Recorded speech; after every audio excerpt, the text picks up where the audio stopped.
பேசுறதில் ஒன்றும் தப்பு இல்லை. அதாவது என்னன்னா, நான் நல்லா இருக்கணும்னு நீங்க நினைக்கிறீங்க, நீங்க நல்லா இருக்கணும்னு நான் நினைக்கிறேன்.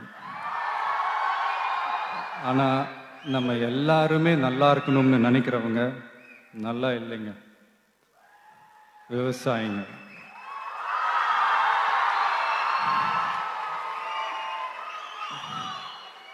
அதாவது இன்னைக்கு அவார்டு வாங்கின அத்தனை பேரும் அவங்கவுங்களோட உழைப்புக்கு கிடைச்ச ஒரு பலன்.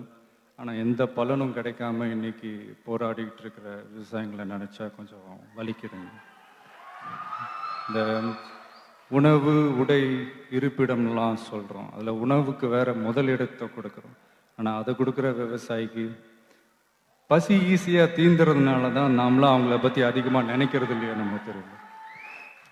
அதாவது காசு கொடுத்தா கூட சாப்பிட்றதுக்கு எதுவுமே கிடைக்காதுன்ற ஒரு நிலைமை வந்தால் தான் நாமளாம் புரிஞ்சுக்கவும் என்னமோ தெரில.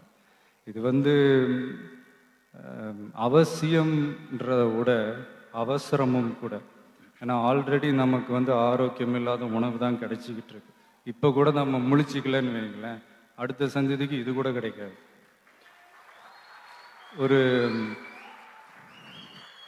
அது என்ன சொல்றது, சும்மா ஒரு எக்ஸாம்பிளுக்கு சொல்கிறேன்.